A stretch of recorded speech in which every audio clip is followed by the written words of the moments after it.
Hi there, my name is Paul Morgan, and welcome to Wednesdays, where we unlock the mysteries of the restaurant business for you, the restaurant owner manager. Today I want to talk about costing a menu.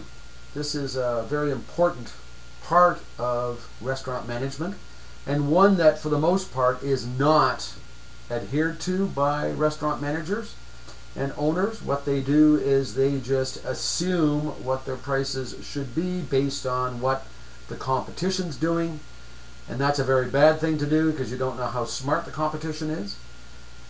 To avoid making mistakes in costing your menu items, you have to take each and every item on your menu and break it down. And this is going to be a series of screencasts dealing with costing a menu. Today I want to deal primarily with inventory. And when we're talking about inventory, we're talking about the stock that you have on hand for your food. It's going to be in the stock room in the form of dry goods. It's going to be in the fridge and the freezer. And it's also going to be on your line, whether it be in a lowboy fridge on the line or whether it just be in a salad fridge or sitting up top as a spice or something. So in the stock room, it's most important that you do not have too much stock. So when you are setting up your inventory sheets, make sure that you have on that sheet a par stock.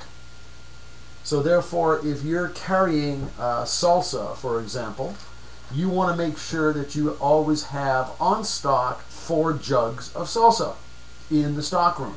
You may have a partial one on the line, but you always have 4 full ones in the back, and that's what's called setting a par stock.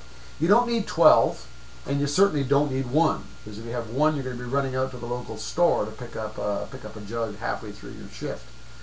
The next thing you'll have is you have to go to the fridge. You're going to have items in there, which is, let's say, primarily produce.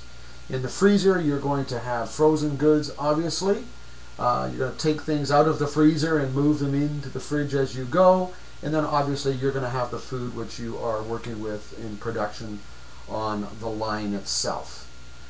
To actually cost an item, you're going to have the listing on the inventory of the item. Let's say it's salsa. You're going to have the pack size, which says it's coming in a 2-liter jug. You're going to have the price, which is, let's say for a case it's costing you $30. So therefore 1 jug costs you $15. And then you have a portion price, which is taking the amount in a jug, dividing that by the amount of portions you get from that jug, and that will give you a portion price.